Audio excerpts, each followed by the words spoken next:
able to see me at the moment because I'm driving, but ever since I saw the movie, I kind of wanted to mention it. Hereditary. For some reason, I thought it was called Heredity, but then I heard fucking Possession by Horror chick actually say the word right. I'm like, oh, I'm stupid, okay. But no, that movie fucking surprised me with how good it was. I only watched part of the original review by Possessed by Horror because I love that channel, honestly. Kind of a local channel, honestly. It's like Sacramento, and that's like really close to me. So there was like that one scene that just like got you and was fucking crazy, and so I'm gonna ruin that if anyone actually watches this shit. But yeah, so it starts out kind of like normal, typical, kind of boring horror movie. Like, there really wasn't whatever to me. It was like a creepy girl that made shit and was different. Kind of reminded me of like the little stick figure dolls, like the little girls made in Mama and shit. And it wasn't that great at first to me. And then the brother takes her fucking creepy sister to the party because the mom wants to, you know, so he can have an excuse to go. So he does, you know, kind of relatable storyline, honestly. And so on the way back, he doesn't watch her, and she gets into nuts, which she's obviously allergic to. It kind of briefly says so in the earlier part of the movie. And then she fucking sticks her head out the window and gets decapitated by a telephone pole. I think that was probably one of the best scenes I've seen in a horror movie in a long time, if ever. Especially, honestly, if ever, because nowadays people don't have as good as movies as they fucking have in the past. Like, I grew up in, like, the early 2000s where I would watch, like, you know, Bride of Chucky and fucking Freddy vs. Jason. The Ring came out. The Ring was, like, one of my first horror movies. Honestly, everything was just so much better. Like, Jeepers Creepers, like, people weren't afraid to go certain places and do certain things, and now everyone's fucking scared. I think, like, Jennifer's Body was one of the last fucking, you know, movies of that era that was kind of whatever. I mean, obviously, Insidious, The Conjuring, I love those movies. Annabelle, not so much. Ouija. First one was pretty gay, the second one was dope as fuck. But it was because of the actors from fucking the Twilight movies, I believe it was, if I'm thinking correctly. But getting back to Hereditary or whatever. No, when the fucking head's decapitated and he just drives home and goes to sleep, totally quiet and in shock. I think that was the most real reaction that could have happened. Because, you know, in most horror movies, like, oh my god, blood everywhere, fucking, you know, screaming, calling the cops, there's fucking cop lights, and then it just fades to the next day and everyone's all sad and whatever the fuck. But no, this one's just fucking like, no, her fucking head's gone, it's on the road getting eaten by ants, he goes home and goes to sleep. Like, it's, you know, the mom finds her in the morning, just fucking decapitated, black bloodied body and shit. Very, very interesting. I wasn't expecting that for sure. But that probably honestly was like the best part of the movie. Like I thought it was gonna get a little bit more scary and better. It was alright, you know. Whatever. It paced itself well. It was a longer movie, I think. That or I'm thinking of fucking Midsommar.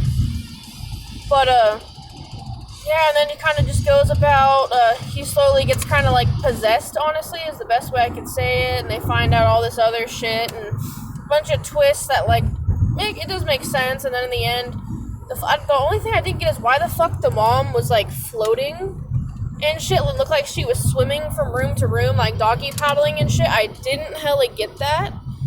Like, after they find the grandma decapitated and the thing, and yeah, it was just some interesting shit. That I didn't hella understand. And then, like, the random naked people or whatever, just watching them and shit. I've noticed that in Ari Aster movies, at least from what I've seen, which is just this and fucking Midsommar, because there's a lot of naked people.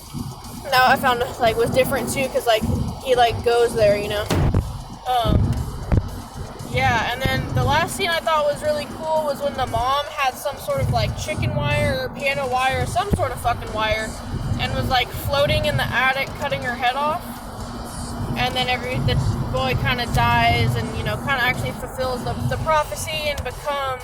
That was an interesting twist, is actually fucking the Charlie or whatever that was decapitated, her actual soul goes in him, and that that was supposed to be the first, she was supposed to be like the firstborn son and blah blah blah, and now it's the Antichrist and shit. It was definitely interesting. It wasn't terrible, like some movies that try to go there are fucking bad and it just doesn't make sense, but I feel like this one, like, it made sense and it was believable that was the whole plot the whole time. So I really enjoyed that because, I don't know, I'm trying to think of a movie like A Happy Death Day. Like, that was supposed to be a horror movie, but I actually enjoyed it. But no, fucking Unfriended, that's a horror movie of our generation. You're not really, actually not my generation, this new generation, fuck that, I'm not gonna claim that. I don't know, fucking things that try to be way too politically correct and like, oh, the woman has to be this, or this has to happen here, like there has to be a significant amount of Black, Asian, Mexican American people, and you know, it's just like, back in the day, no one gave a fuck, you know? Like, I was watching a movie with Queen Latifah and fucking, what's his name? Dude from Cheaper by the Dozen. I forgot his fucking name. And Betty White was all hella fucking racist and shit. Or she's like, oh, I hear Negroes and this and this and that. Like, it was on TV and like, it wasn't shocking to me. I was just amazed that that's kind of shit is still allowed on TV because everyone gets so fucking butthurt about everything nowadays. You know, so I was like, oh, cool, you know, like, I'm not racist, but it's just like, it's interesting that everyone gets so upset about shit, that people aren't allowed to say shit, you know, and shit's boycotted so much, and, well, yeah, long story short, I'm glad that Hereditary went there, and was fucked up, and had, like, it didn't have the jump scares, it had, like, the quiet, ominous, like, this shit is scary and needs no fucking sound, like The Head, or like when the son was sleeping and ants were just fucking pooling out of his body and shit, or the fucking decapitated naked people in the fucking attic all praying. I mean, it was genuinely scary. Obviously tried, but it was more like practical effects versus like, oh, I'm a jump and scream and there's gonna be so much blood and blah blah blah. And that's what's gonna scare people because people are way too stupid to think about it and just be purely terrified themselves. I mean, I watched, like, the Twilight Zone in black and white and shit, and, like, obviously other shit not in black and white, not trying to be all whatever, but it's just, like, if it's a good story, it's fucking scary. You know, it doesn't have to be all, like, woo, here's sex, here's blood, here's gore, here's, like, the typical fucking victims, here's the typical black dude doing this, here's the typical fucking jock doing this, here's the typical dumb bitch, you know, fuck this dude, and now they get cut up in the woods type shit, like, honestly, that's a fucking Friday the 13th kind of thing, and that's older, but I'm just saying, like Cabin in the Woods, how it made fun of all the horror movie cliches, that's kind of what shit's become. It's a little more politically correct. By the way, I liked Cabin in the Woods, but I was really disappointed in the effects, I guess you would say. The zombies weren't scary, like, nothing was scary. If it had some, like, Evil Dead, like, newer Evil Dead type fucking, you know, scary shit or whatever, like, look about it would have been dope as fuck, but I feel like they put too much time on the concept and not so much on the actual, you know, what it looked like. So that's just my opinion.